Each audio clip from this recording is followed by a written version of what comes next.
Tekne daha önceki bölümden hatırlarsınız. 2024 model bir katamaran. 46 bir demirci kadın. Saniye Hanım'ın teknesi. Arkadaşlar seyre çıkmak için şu anda tekneyi hazırlıyorlar. Marşa basılmış. Hayırlısı olsun diyoruz. Ve seyre çıkmak için hazırız. Tekneyi dıştan başa doğru sizin için birazcık kurcalayacağız. Biraz yanaklarını sıkacağız bu güzel.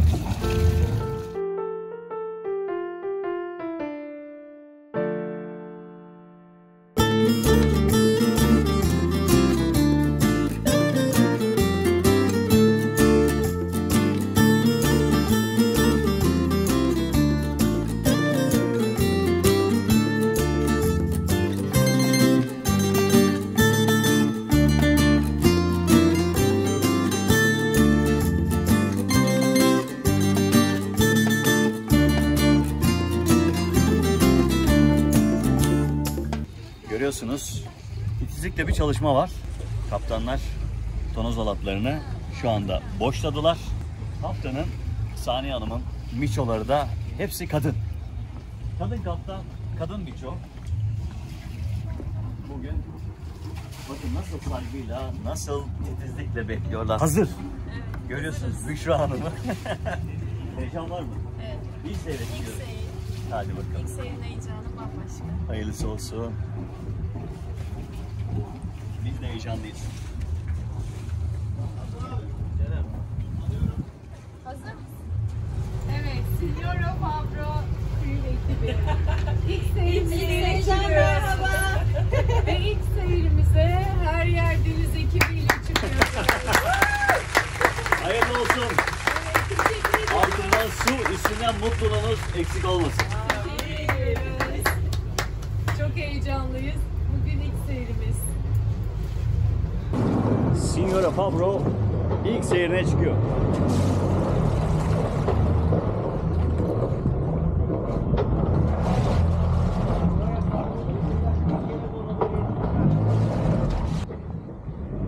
Tonozumuz batıyor. Şu anda tonozlarımız boşlandı. Koltuk halatlarımızı attık. Ve ayrılıyoruz.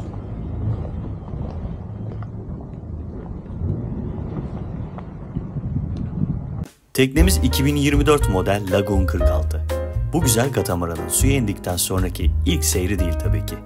Tekne denizden transferi gerçekleştirilerek Türkiye'de sahibine teslim edilmiş. İlk seyri dememizin sebebi ise Signora Fabro'nun sahibiyle ilk defa seyre çıkıyor olması. Onların bu heyecanına sizlerle birlikte ortak olmak çok keyifli. Çok heyecanlıyız. Ayrıldık mı? Evet. O zaman alkış.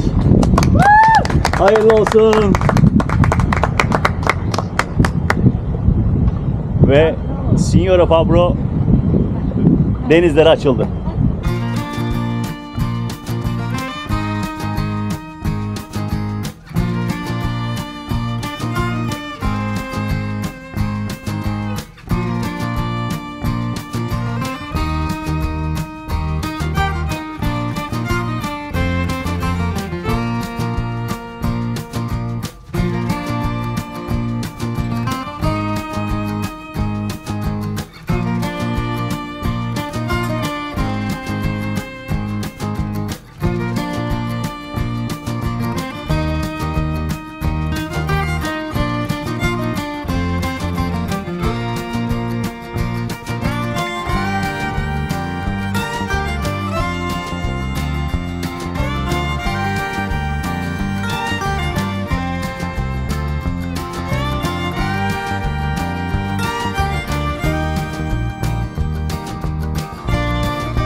Şu anda tabii ilk defa tekne sahibiyle, teknenin kaptanıyla birlikte seyre çıkıyor Signora Fabro. Lagoon 46. Ön yelkenimizi açıyoruz. Burada ön yelkende gördüğünüz gibi biraz daha anlatacağız ama otomatik tromolo mevcut ve ne kadar yakın bize. Self teknik dediğimiz sistem. Arkadan yelkene de olacak. Şu anda sancak kontra Hakikaten ya, hiçbir şey ön yapmadım. yelken Tam olarak rüzgarı aldı. Heyecanlıyız, keyfimiz yerinde.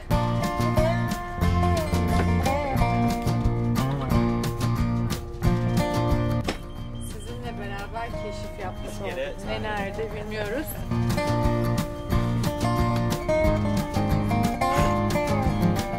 Seyirde de buraya oturan ilk insan olarak tarihe geçiyorum.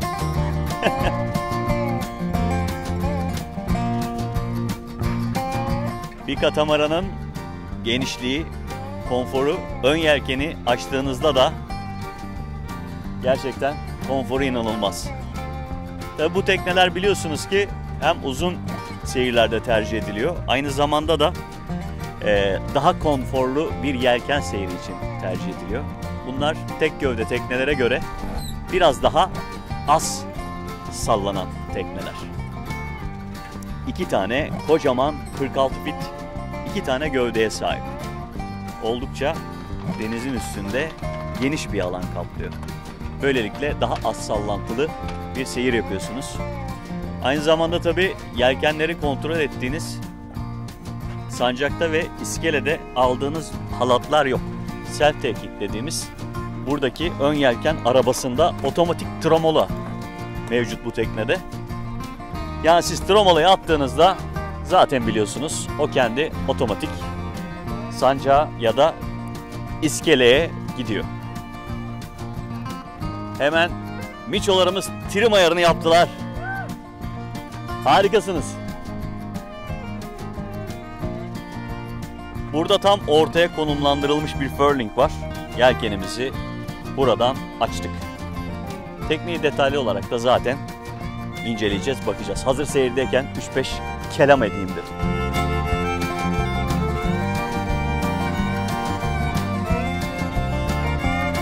Üst tarafta bir radarımız mevcut. Opsiyonel olduğunu belirtelim. Sonradan takılmış.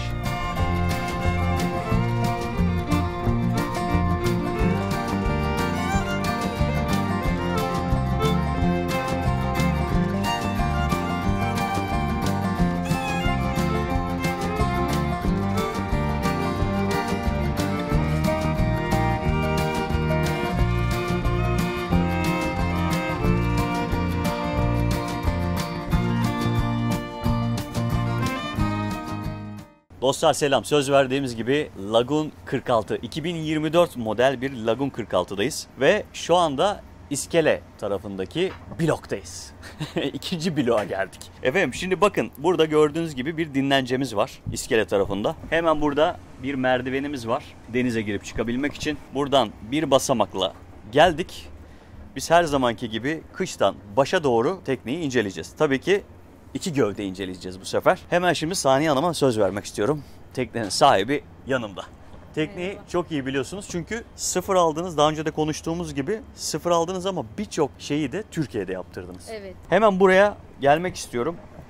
Burada bir kapağımız var.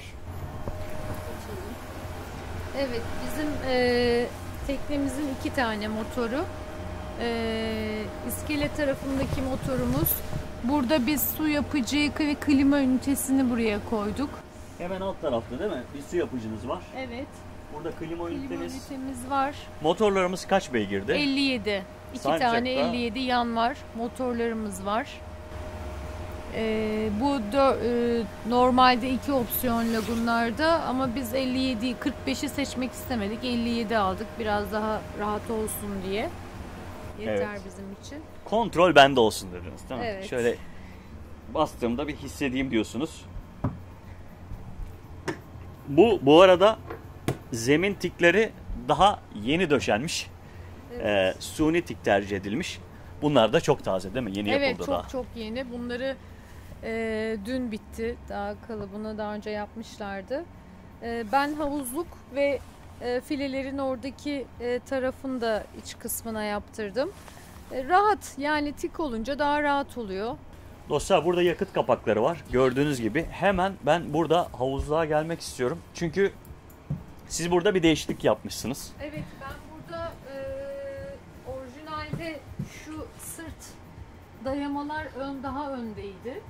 Bunları arkaya aldım. Şu oturma kısmını daha geniş kullanabilmek için, rahat olması. Onun da sebebi hemen gösterelim. Evet. Bakın burada oturduğunuzda en azından biraz daha kaykılabiliyorsunuz diyelim. Öbür türlü tam şuradan çıkıyor ve daha dik oturmak zorunda kalıyorsunuz burada. Biraz daha rahat oturabilmek için Saniye Hanım daha geriye aldırıp şöyle daha rahat bir oturma şekline bürünmüş burası. Yine marine hoparlörler hayırlı olsun. Daha yeni bağlanmış. Evet. Çok taze hepsi. Hem ses sistemi hem de network ağ sistemi kurduk. Güçlü bir modem aldık. Sadece Yunan adalarına gittiğimizde o sim kartı alıp takacağız. Çok iyi Gayet yapmışsınız. rahat olacak. Çünkü telefon çaldığında o elle gezdirdiğim hoparlörlerden ses geliyordu. Şarjı bitti bitmedi sorunu yaşıyordum. Şimdi çok daha rahat. Benim ses sistemi hep düşündüğüm bir konuydu. Onu da taktırmış olduk. Kışlık kapamalarımız var. Bir de yazlık kapamalarımız var. Haziran başı gibi Göcek'te duruma göre onları değiştireceğiz. Diğer opsiyonumuz platform teknede. Evet. Platform opsiyondaydı. Onu Türkiye'de yaptırmamız mümkün değil diye. Ki o çift katlanır, daha da açılıyor. Evet, o aşağıya iniyor. Botun alt seviyesine kadar yukarı rahat çıkarabiliyoruz. Biz botu platformun üzerine koymayı düşündük. Evet.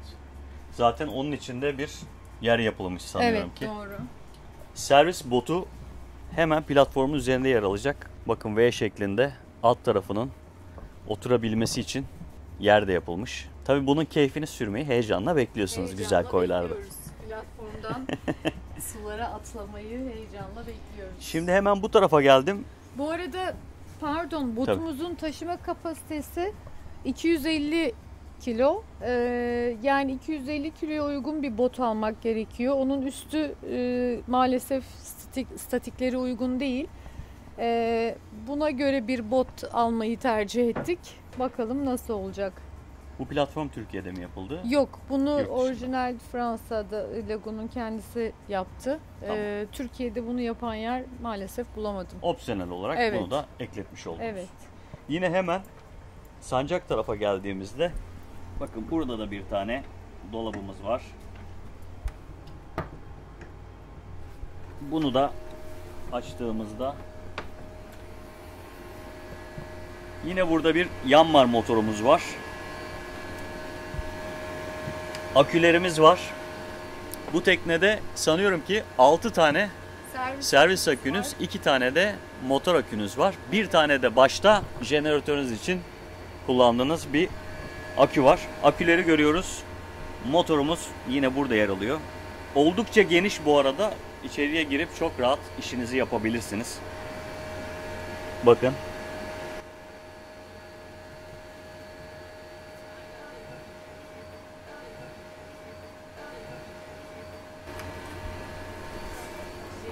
Hemen burayı da kapatıyorum.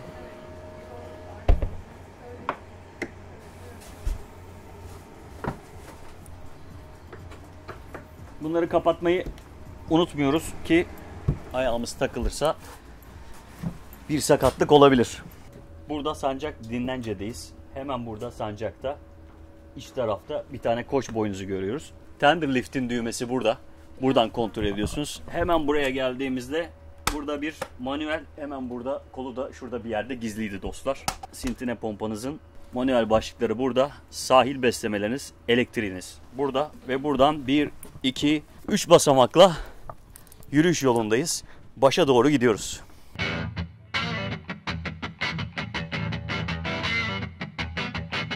Evet, Lagoon 46'nın baş üstündeyiz. Şimdi burada siz bu filelerin üzerine, yani deniz hamaklarının üzerine 2 tane şişme sanıyorum bunlar, değil mi? Evet, platform yaptırdım yine. Bunları aynı zamanda tabii denize de atabiliyorsunuz. Denize de atabiliyoruz. Denizin üstünde de Evet. güzel, keyifli anlar geçiyor. Bu platformların üstü sanıyorum ki onlar da suni tik mi? Evet, suni tik üzerleri. Onlar da dün geldiği için açıp hazırlayamadık. Bunlar 2 ayrı filelerin, normalde ben filelerin üzerine ne yapabilirim, minder yapabilir miyim diye düşündüm ama sonra 2 amaçlı kullanmak daha mantıklı geldi.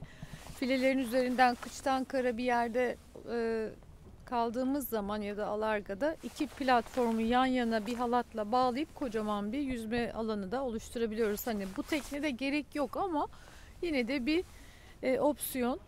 Zincirin üzerini kapattık. Evet, o da yeni yapılmış ve Evet. bu da sanıyorum ki olmayan ve sizin yaptırdığınız Evet, o da bir masanız sehpa. olmuş. Sehpanız olmuş. Tabi burada çok ciddi bir alan var tabi.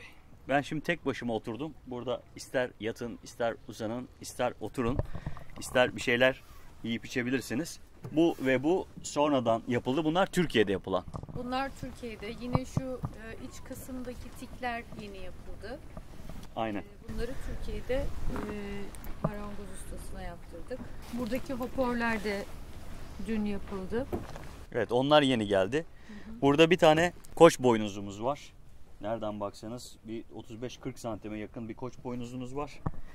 Yine buraya geliyorum. Ultra çapamız var ve zincirimiz 30 metre ekle 100-110 metre bir zincirimiz var sanıyorum ki teknenin üzerinde. Ön yelkenimiz Furling sarma sistem ki bugün yelken açtık, ilk defa denedik. Gayet güzeldi ve başarılıydı. Orijinalde 25 kiloluk geldi. Biz onu 25 kiloluk alargada tarama çok problemi yaşarız diye.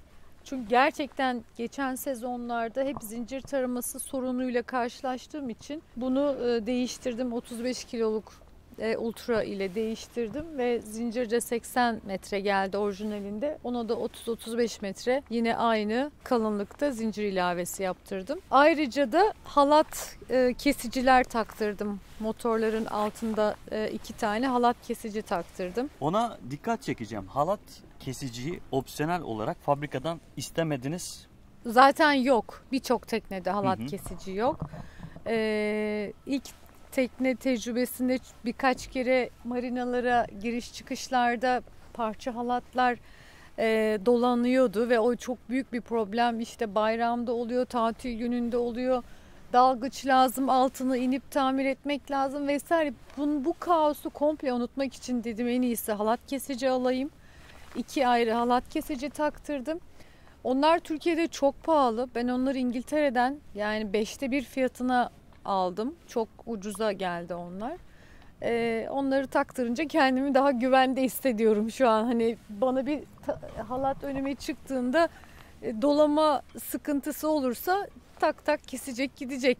Şimdi şuraya geleceğim. Hemen burada bir tane hatch görüyoruz.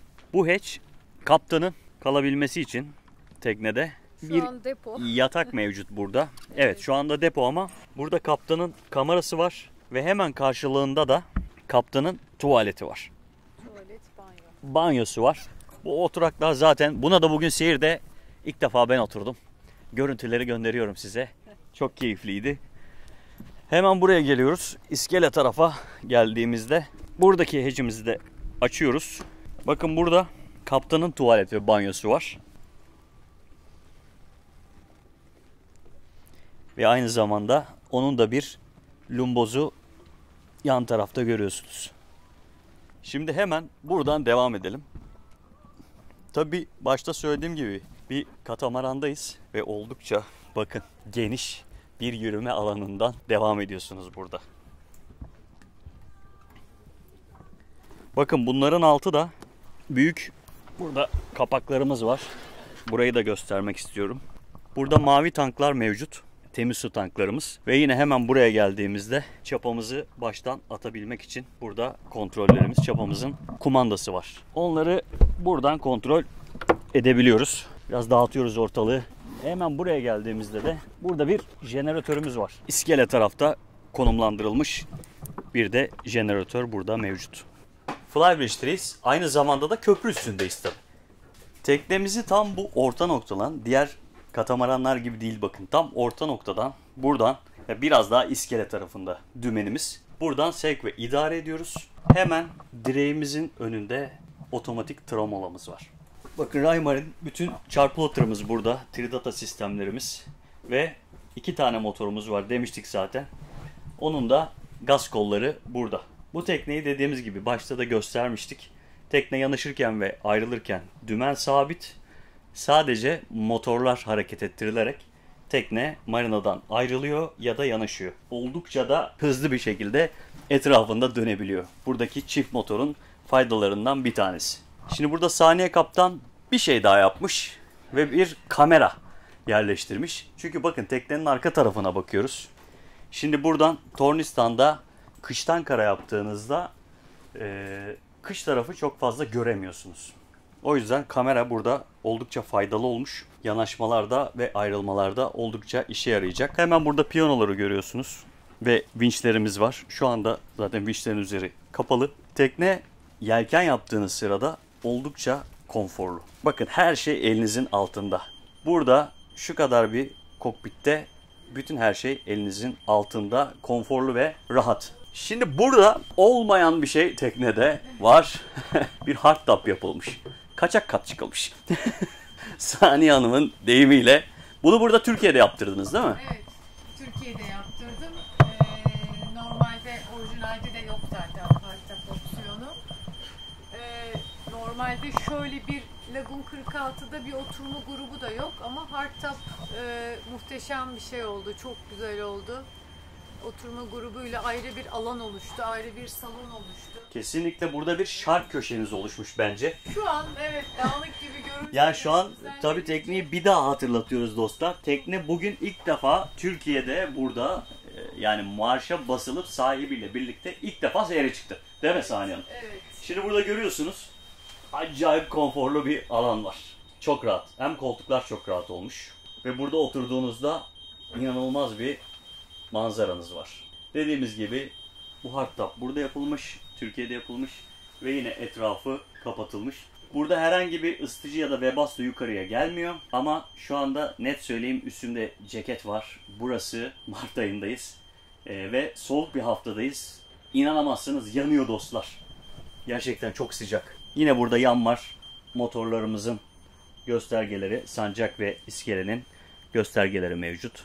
Ve buradan havuzluğa doğru yavaş yavaş iniyoruz. Dostlar havuzluğa geldik. Hemen burada bir portuşumuz var. Geniş bir oturma değil artık buraya yatma alanı diyeceğim. Burada bir depolama alanınız var. Burası düzenlendiğinde siz hayal edin. Geri kapatıyoruz. Dostlar burada bir mutfağımız var. Lavabo opsiyonelmiş. Burada bir dolabımız var. Hemen burada da. Orayı ayakkabılık yapacağız. Daha Öyle sonra mi? 3 tane buzdolabı var. Bir tanesi bu havuzluktaki buzdolabımız. Diğerleri zaten içeride. Diğerleri içeride. Buradaki masamızda açılıp kapanabilen bir masa. Şu kısmı açtığımız zaman şöyle geliyor. Hı hı. Kapattığımız zaman da küçük bir masa oluyor. Tabii oldukça fazla kişi sayısına kadar burada servis yapılabiliyor. Buradaki koltuğumuz öne doğru gelip geriye doğru gelebiliyor. Raylı bir sistemi var. Buraya geldiğimizde çöp tenekemizi sanıyorum ki buraya koyuyoruz. Evet. Orayı Buradan da öyle düşünmüşler. çöpümüzü atabiliyoruz. Tüpler de bunun altında. Tüplerimiz bunun altında. Evet. Tamam açmamıza gerek yok zaten. Merhaba. Merhaba. Müsait misiniz? Evet. Biz geldik.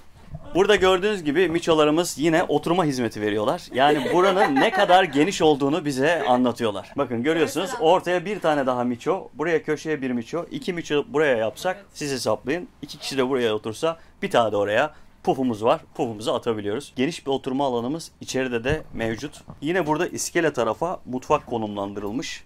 Burada bir dolabımız mevcut. Aslında buzdolaplarının toplamı bir ev tipi buzdolabı kadar yeterli. Evet. Difrizleriniz var orada. 2 burada, 1 burada, bir de bir tane de var. Evet. Dışarıda. Yine burada mutfağın saklama dolapları, bulaşık makineniz, marin tipi. En sevdiğimiz diyorsunuz. En sevdiğimiz. Ne kadardı? 5 litre miydi? 5 litre ve gerçekten suyu da gri tanka akacağı için muhteşem bir çözüm. Gerçekten bence olmazsa olmaz bulaşık makinesi. Şimdi sizde tabii gri tankta olduğu için kafanız rahat. Hiçbir şekilde denizi kirletmiyorum diyorsunuz. Hem çamaşır hem bulaşıkta. Evet. Bütün her şey gri tanka gidiyor. Gri tankta. Harikasınız. Burada 4 tane ocağımız var. Ocaklarımız geniş. Yine bakın burada tencere ve diğer bütün çaydanlıklarınızı sıkıştırabileceğiniz aparatlar mevcut. Depolama alanlarından memnun musunuz diyeceğim ama Tabii tekne Şimdilik, çok yeni. evet, yeni, neyi nereye koyacağımıza da henüz karar veremediğimiz için bakacağız. Zamanla göreceğiz diyorsunuz. Göreceğiz. Ama en azından lavabonun hemen altında 2 kapaklı bir açamadım. Evet. Bunları da bu arada hafif çektiğinizde seyirde de açılmaması için böyle bir sistem yapmışlar. Yine burada 2 tane ocağın altında kapağımız var. Burada bir fırınımız var. Yine burada çekmecelerimiz var. Hemen burada bir barımız var. Kahvemiz, bardaklarımız ve üstlerin hepsi sanıyorum ki saklama dolaplarımız. Şimdi buradan elektriğimiz nasıl olsa var. Aydınlatmamızı da bir görmemiz mümkün mü? Mümkün. Aydınlatmalarımızı da açtık. Hemen buraya geliyorum. Burada da yine bütün akülerimizin durumunu, depolarımızın durumunu Bütün o panelleri yan yana koymayı tercih ettik. görebiliyoruz. Evet. Hı hı. Hepsi elimizin altında olması Ve basto açısından. burada. Klimanız orada. Klima Burada yine taktırdım tekneye bu arada. hı hı. Klima aslında kullanmıyordum şu ana kadar ama bu yeni tekne olduğu için klima taktıralım istedik. Bir de o konfor olsun dediniz. Bir de evet Göcek'teki yüksek hava Evet. sıcak döneminde bayılıp bunalmayalım diye, yaşayalım klimalı diye. Aslında çok da gerekli değil, bakacağız. Zamanla göreceksiniz. Sahil beslemesi ve akü beslemelerinizi buradan ayırabiliyorsunuz. Aynı zamanda bir kaptan masası olarak da burayı kullanabiliyorsunuz dostlar. İskele tarafı bu şekildeydi. Buradan 1, 2, 3, 4 ve 5. adımla hemen iskele tarafındaki kameralara girmiş oldum. İskele tarafında 2 tane kamera ve sancakta da 1 tane master kamera var bu teknede. Burada bir tane hecimiz var. Yine burada sinekliğimiz ve güneşliğimiz mevcut. 220 prizlerimiz, USB'lerimiz burada mevcut. Burada bir dolabımız var. Ve yine burada kapının arkasına geldiğimizde burada dolaplarımız mevcut. Elektrik prizlerimiz. Burada da bir tuvalet banyomuz var.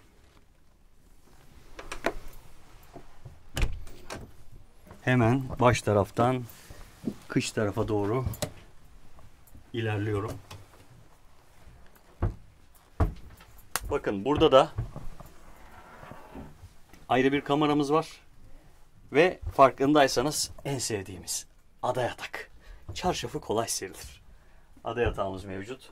Yine burada güneşliğimiz, yan taraftaki aydınlatmalarımız, hecimiz. Buradaki hedge ön taraftaki, baş taraftaki hece göre biraz daha yatağın üstünde. Yani gökyüzünü çok daha rahat izlersiniz. Buradaki hedge'den yine sineklikleri ve güneşlikleri mevcut. Hemen baş tarafa konumlandırılmış ısıtıcının ayarını, klima ayarlarını yapabilirsiniz. Klima havalandırmalarımız hemen köşede. Yukarıda bir vantilatörümüz var. Ve burada yine saklama alanlarımız mevcut.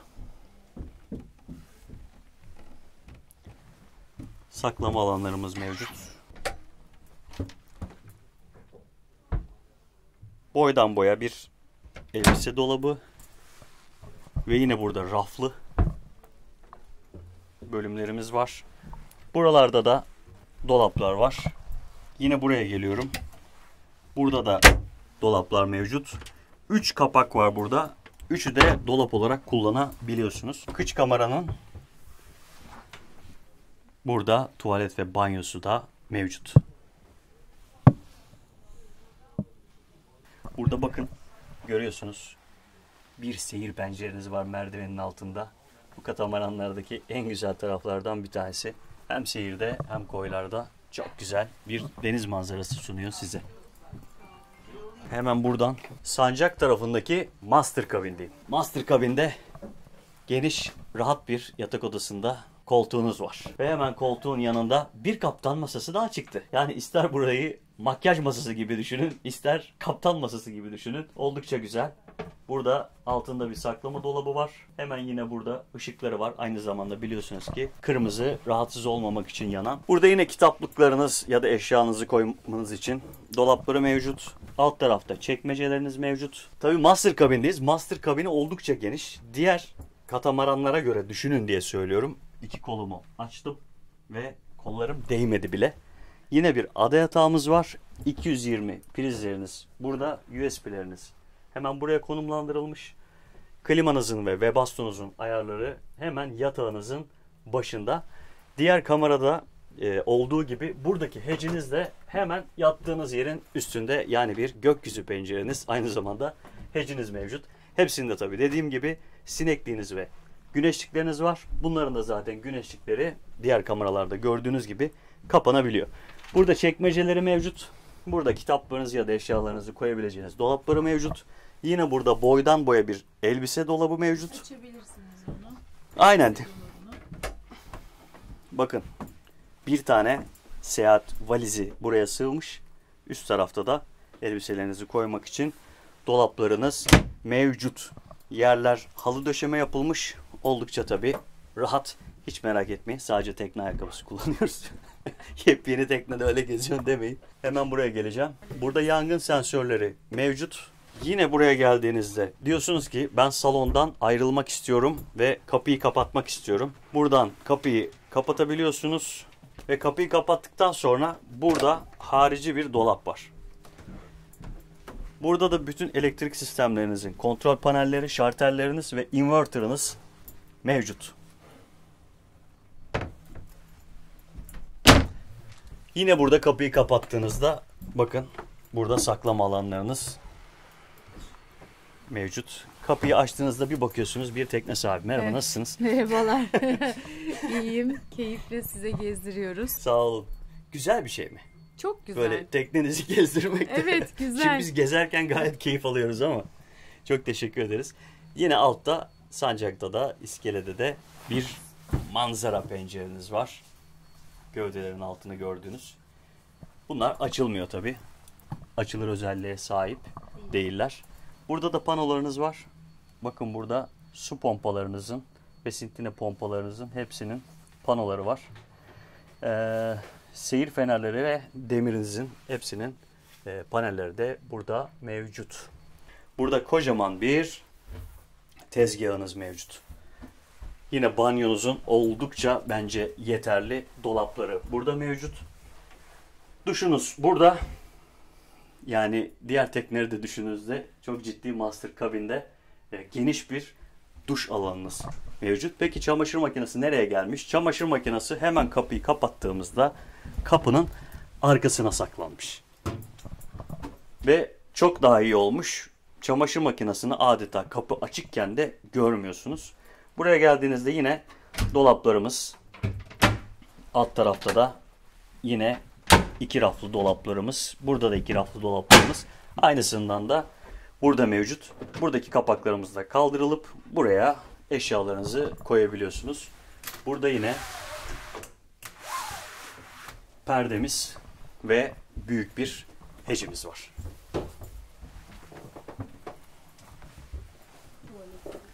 Master kabinin tuvalet tarafı da burada. Elektrikli tuvalet var. Burada da gördüğünüz gibi enteresan bir opsiyonel ürün var. Yani dostlar, bu bir televizyon. Biz televizyonu kaldırdık. Burada yatağın üzerine koyduk. Çünkü televizyonun yeni konumlandırılacağı yeri de göstereyim.